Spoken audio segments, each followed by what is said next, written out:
This month on the World Sailing Show, the 52 Super Series launches into Season 10.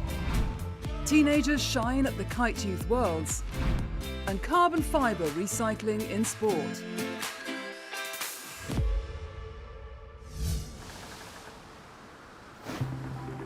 But we begin today in the Netherlands, where round 2 of the Hempel World Cup Series was hosted in the brand new venue of Almere near Amsterdam, where the Allianz Olympic Classes Regatta was the highlight of Dutch Water Week. So it's a new location for the World Cup. We also had the Dutch Nationals last week here, also for the first time on this location, but we tried to make a bigger event, so we include all types of water sports to get a bigger crowd out there and get people familiar with sailing sport and water sports. We want a festival. We want people to get to know the sport, to get to know all the forms of water sport, all the different ways you can go onto the water. And I think it's a big showroom for water sports in the Netherlands. Bring it all together just in 1 week. The Netherlands was plainly aiming bigger than just hosting a World Cup round, but home results afloat were certainly helping to make the week the festival with a Dutch flavour. With 9 of the 10 Olympic classes racing, the Dutch cleaned up in the 49er classes, with Bart Lambria and Floris van der Werken winning the men's competition, while in the women's 49er FX, Odile van Aanholt and Annette Duets went back-to-back, having already won round 1 in Mallorca just a month earlier. We'd love to keep on winning. Yeah. I mean, that's the goal, but there's other really good sailors too, so we'll just keep training the best we can and then see what happens. Sailors like Odile and Annette are fast becoming the new standard bearers of Dutch sailing, which bodes well for the orange takeover of sailing events over the next 12 months. Yeah, we have a lot of events coming up. In about a month from now we have the Youth Worlds in The Hague. And next year we will have the big Worlds with all Olympic classes. So we will have around 1,400 sailors in The Hague, which is a great event to look forward to.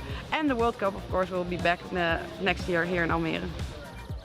Back to the 2022 regatta, and the Dutch success continued, with Leila Vandermeer and Björn Bauer striking gold in the NACRA 17 class. After finishing 7th in Mallorca, this was a welcome display on home waters for the Dutch pair. Yeah, it was pretty extreme conditions. It was very short, steep job. So yeah, a mistake is in such a small thing. So yeah, we kept it upright. So. The Dutch organisers weren't only looking to favour their own with home advantage, but had worked hard to encourage an international fleet, including a big Asian contingent. They succeeded, with sailors from countries including Singapore, Malaysia, India and Japan. And Japan finished with 2 pairs in the top 5 in both the 470 class and in the women's IQ foil windsurfing, showing that their positive Olympic legacy continues. The medal race was really good for us because downwind are faster than another team. But the week was all about the Dutch Masters, and it was Annalou Lammerts who provided the finishing touches in the women's Formula Kite class. Yeah, I'm pumped. It was so tight and like all the time in the back, you know, they're like 10 meters behind me. We were going like 50 kilometers an hour or faster, and yeah, no room for mistakes. Amidst the excitement of Dutch Water Week, there was also the announcement that the new Olympic classes for Paris 2024 will be unchanged for Los Angeles 4 years later. So the kiteboarders are in for the long haul, and for the Dutch windsurfers, the IQ foil will also remain their weapon of choice. So a Dutch 1-2-3 podium lockout in the men's event in Almere was a very welcome sight. A perfect result to round out the regatta, with Hau Gyan Tak on the top step.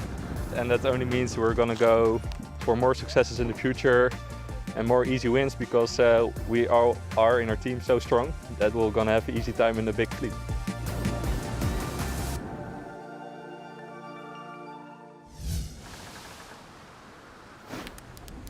Having provided global leadership in creating lighter, faster, stronger boats, now World Sailing and the World Sailing Trust have joined forces with the IOC and other key federations to create the Carbon Fibre Circular Alliance, a groundbreaking sustainability initiative to show how carbon fibre can be reused and repurposed. Carbon fibre usage within sport is massive.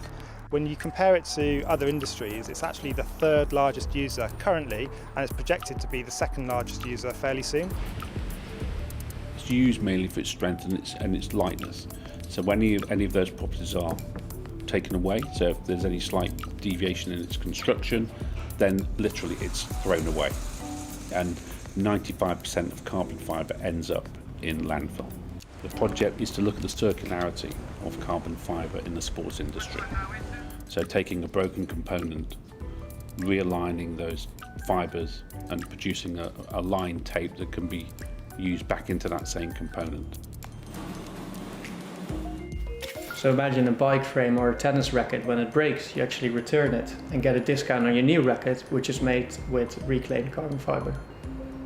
Recycling really is a two-step process. We first chop the carbon fibre component in small bits. We then send that to a reclaimer where we get dry carbon fibres back, but it is a very fluffy material. And our process is a bit as a high-tech paper making process. We mix the carbon fibres in water and then we put that in our machine where we spray the carbon fibre mixture between parallel plates, and that aligns them in those gaps, ultimately creating a continuous tape of aligned short fibres. So if we can use something that has a much lower carbon footprint with the same properties in terms of performance, then I think consumers are going to start to purchase those products as a priority.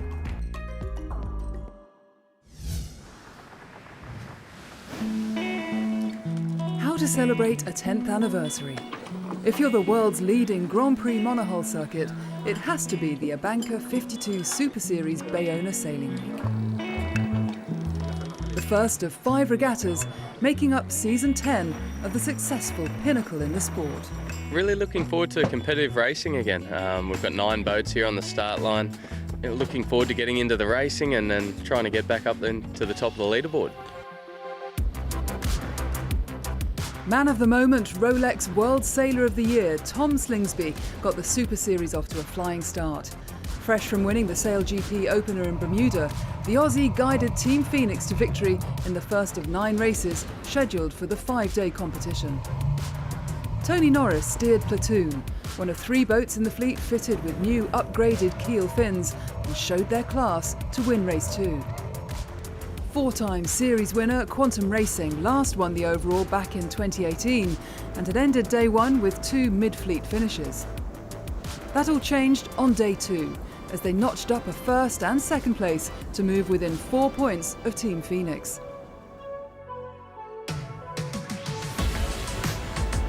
Lighter wins were the order of day 3. After a series of 7th and 8th place finishes, Tony Langley's British flagged Gladiator took victory in race number 5. But once again, it was Quantum who ran out winners in race 6, the second victory in Bayona giving them the overall lead as Phoenix dropped to 3rd.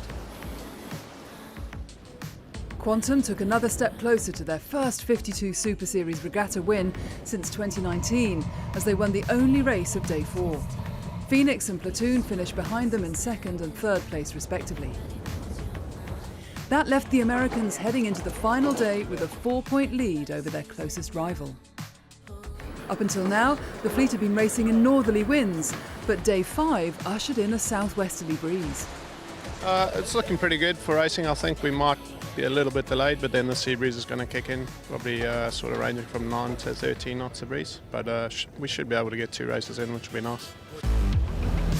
Race 8 started with Quantum, Platoon and Allegra making the early running. Allegra led round the top mark, but Quantum made a couple of nice jibes to move up from 6th to 3rd, going into the leeward gate, and eventually came home 2nd behind the British boat. That left them with an almost unassailable lead going into the final race, but they jumped the gun at the start and had to turn back and recross the line. In last place at the first mark, they appeared to have snatched defeat from the jaws of victory. But at the bottom mark, the breeze disappeared and the race was abandoned. That left Quantum celebrating on the water as they claimed the regatta win in Bayona. You know, as you know, winning's a process, and today we held our nerve in that first race. You know, the guys got a great start. Team sailed the boat really well, got a little unlucky on the middle of the first beat, and kept asking the question, so it was great to get around them and get back up to the 2nd spot. Made a few too many mistakes on one of the days and lost a lot of points and dropped back to 3rd place, but we showed that we're in the hunt.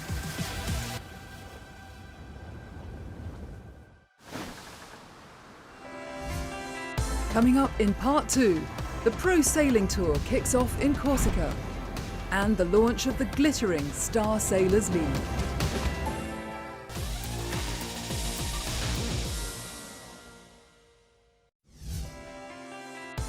Welcome back.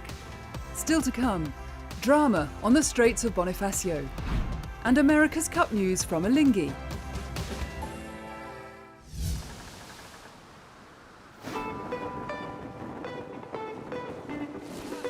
An exciting new format and 64 sailors on a single mission. 5 months after hosting the senior event, Torre Grande Sardinia was back in the headlines as host of the Formula Kite Youth Foil World Championships. It's important that the youngsters they learn about racing. It's the sailing rules, it's technique, it's the whole way that racing is working. The opening day of competition saw Singapore's defending champion Max Meider win all 4 heats in his half of the men's draw. But at this level, the margins between winning and losing can be small. A 0.3% difference over a regular 12-minute race is, I believe, if my memory serves me correctly, is 75 to 100 meters, depending on your average speed and wind. So, you know, the attention to detail goes up, the professionalism goes higher, and margins just get way smaller. In the women's fleet, Israel's Gal Zuckerman recovered from a crash in race 1 to lead the standings after Poland's defending champion Julia Domasowicz found herself picking the unfavoured side of the course while leading race 3. Day 2 saw varying winds of between 8 and 16 knots. Not that it made much difference to Meider, who claimed another clean sweep to make it 8 wins out of 8. Italy's Riccardo Pianossi was almost as dominant in the other half of the men's draw, winning 3 of his 4 races. In the women's, a big crash took out Gal Zuckerman in race 2, and that allowed Maya Ashkenazi to move into the championship lead, a point ahead of defending champion Julia Domasowicz. I think that it's a quick progress that we make. The younger are you, the quickest progress you make. I'm almost 18 now, and I have already got one first place in the European Championships in a senior. So yeah, I think it's about the progress that we make pretty quickly. Day 3 brought a strong but unpredictable breeze, giving the foilers plenty to think about when it came to choosing size of kite and increasing the risk of high-speed wipeouts. Even the weather didn't faze Meider though, as he ended qualifying with a perfect score of 13 points from 13 races after discards. In the women's competition, France's Eloise Péjury won 2 of the day's 4 races to book herself an automatic place in the final alongside Maya Ashkenazi. New for 2022 was a scoring system for the semi-finals and final, which would see the 2 best performers from qualifying handed a distinct advantage. So, the first 2 people, namely, first place has 2 points, second place has 1, and 3 and 4 in each of the fleets have no points. The way you earn a point is you win that race that they run. The first person in the fleet to get 3 and win it. The final day of competition brought light winds that threatened to make consistent foiling tough, opening a chance for some major upsets on the water. Italy's Sofia Tomassoni proved the point by winning 3 out of the 4 races in her semi-final. In the other semi, Poland's Nina Arsic secured the points needed to edge out defending champion Julia Domasowicz. She continued that great form in the final, winning 3 out of the first 4 races to claim the world title. So the wind was today very weak, but somehow I win the World Championships, and yeah, I'm so excited and happy about my results.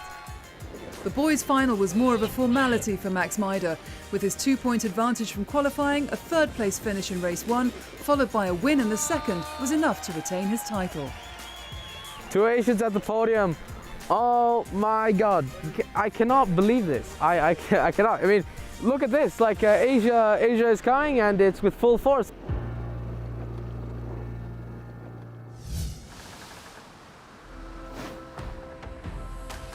The Pro Sailing Tour kicked off its 2nd season on the southern coast of Corsica, hosted by the port of Bonifacio. 7 Ocean 50-class trimarans, each crewed by 3 sailors, would battle it out over 5 rounds between May and July. The Straits of Bonifacio were the perfect setting for episode 1, which began with 7 inshore races held over 2 days. The series was bolstered by the entry of offshore specialist Eric Perron for 2022 aboard Comilfo, but it was reigning champion Sam Goodchild, the sole British skipper amongst an experienced fleet of French sailors, who'd be the one to beat. Goodchild and his crew aboard Leighton got their title defence off to a flyer with victory in the first race, while Primonial, skippered by Sebastian Rogue, took maximum points in race 2. The youngest skipper in the Pro Sailing Tour was 28-year-old Quentin Vlaminck on Arkema, and he came to the front in race 3 before the final action of the day got underway, with the crews all working hard in close quarters. But amidst the frantic racing, disaster struck. Gilles Lemire's Group GCA had speared into Seb Rogue's Primonial, putting them both out of the regatta. On a commis une grosse erreur, on n'a pas vu un bateau qui était sous notre vent, en l'occurrence. We made a big mistake. We didn't see the boat to leeward of us, in this case Primonial. And in trying to get away from Casio, which was to windward of us, we got into Primonial's float quite violently. We got stuck right in it. Assez violemment dans le flotteur de Primonial, alors on s'est encastré dedans. D'abord. Above all, I feel really sorry for Seb. I'm really sorry for what happened. Désolé de ce qui est arrivé. Just 5 boats competed on day 2, but the racing continued as fiercely as the day before. Thibaut Vauchel-Camus and his crew aboard Solidaire en Peloton, ASEP, pulled out all the stops to take their first win of the episode, and Erwan Laroux's Quessio got in on the act with a victory as well. But with 2 second places and a win in the closing race of the inshore competition, it was Quentin Vlaminck who led the fleet on points, with the 24-hour race still to come. Attention pour le départ. 5, 4, 3, 2, 1, top! Et c'est un bon départ, bon départ.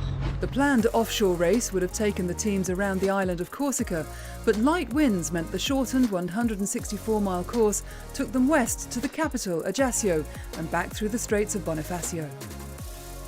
The fleet stayed close together for much of the race, and by the end there were just 9 minutes between the front 3.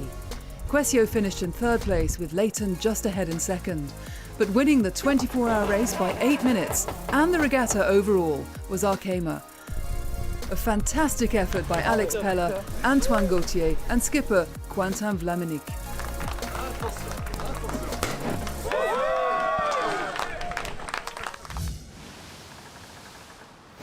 Stories from around the world now, and it's been a good few weeks for Arnaud Sarafagis. First, he skippered Alinghi Red Bull Racing to victory in the Riva Cup, comfortably winning the first event of this year's GC32 Racing Tour with 2 races to spare. Then the Swiss-flagged America's Cup team announced he will lead their key sailing squad, tasked with winning the most sought-after trophy in sailing.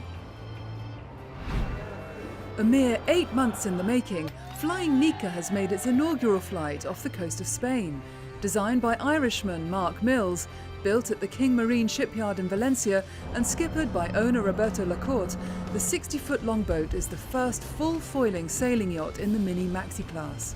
Designed for racing in shorter offshore and coastal competitions, it features cantilevered T-foils and looks very much like the inshore speed machines of the America's Cup. It will sail with a crew of around 6. This year's Rolex Duralia got underway with the traditional San Remo-San Tropez event, followed by 3 days of coastal racing.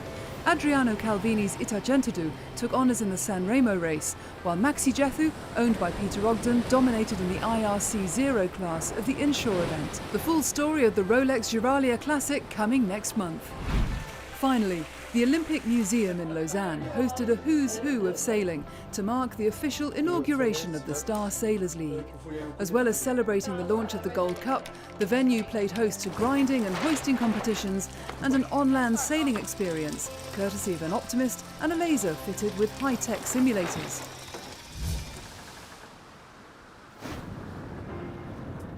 So what exactly is this new World Cup of Sailing? Simply put, it's a chance for 56 nations to battle it out for the right to be called Star Sailors League Gold Cup champion. The top 24 teams have been given an automatic place at the finals later this year, while the other 32 convened at Switzerland's Lake Neuchâtel for a qualifying series that produced some dramatic action. No. This is what we like. Split into 8 groups of 4, each group battled over 6 races to decide the top 2 teams to qualify for finals to be held in Bahrain in November. I think we will all come out firing. Yeah, I don't know, we're super keen to race. For us and for what I think the SSL Gold Cup represents, it's the start of a long adventures. The first of the 5 qualifying series saw 8 boats split across 2 fleets. Fleet 1 going right to the wire after Tahiti won the final day's opening race to leave everything to play for in the group decider.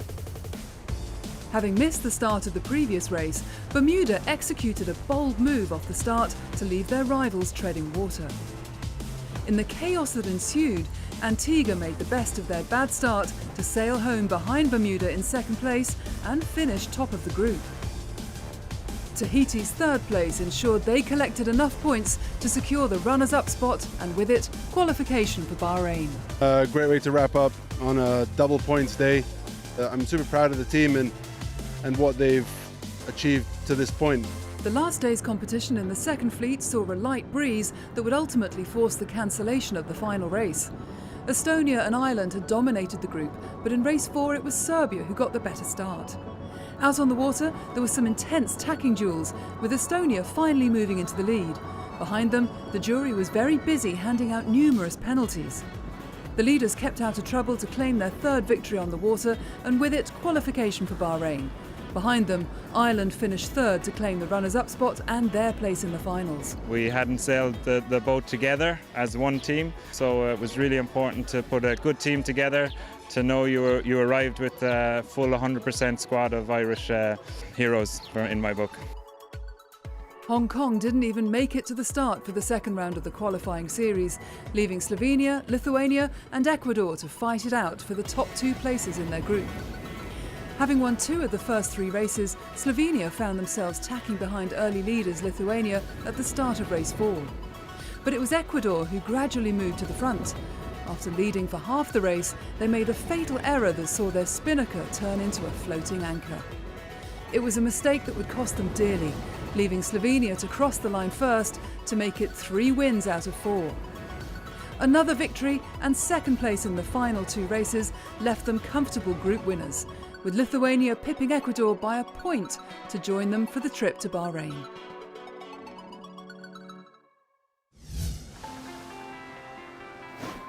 Next month, Foiling Week hits Lake Garda, and it's the turn of youth in The Hague.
As a professional kite surfer, I am always finding new ways to motivate myself and master my craft.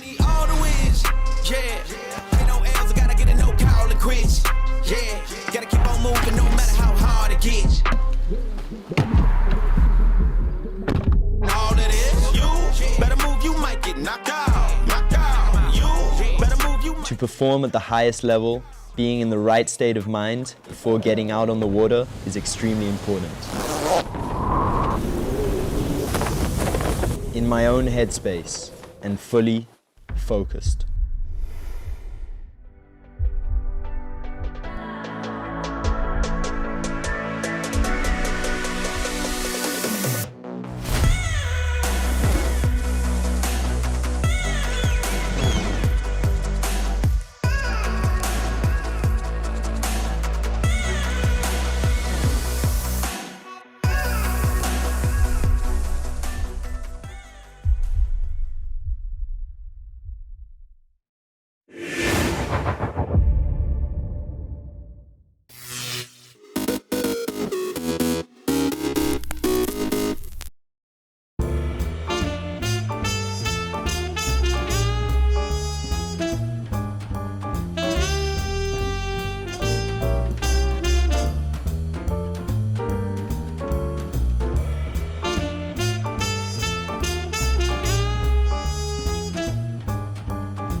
November 2nd, 1948. President Harry Truman confounds the political pundits in the race for the White House. Senator Barkley and I will win this election and make these Republicans like it. Don't you forget that. As the incumbent Democrat narrowly defeats Republican challenger Thomas E. Dewey in an upset. 1963. A coup in Southeast Asia in what's then known as South Vietnam. The country's leader, Ngo Dinh Diem, and his brother Nhu are killed after they are toppled from power. Diem's generals carry out the coup after the United States decides to no longer support him. 1947.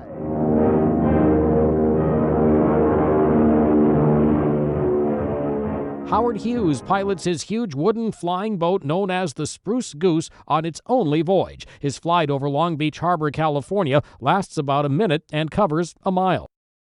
1959. In Washington, a bombshell rocks the world of television during its early years. Charles Van Doren admits that he cheated as a contestant on NBC's game show 21. He tells House lawmakers that he had been given the show's questions and answers in advance.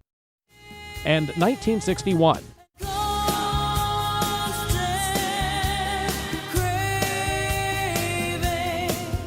Katie Lang, singer and songwriter, is born in Consort, Alberta, Canada. Today in history, November 2nd, Mike Gracia, The Associated Press.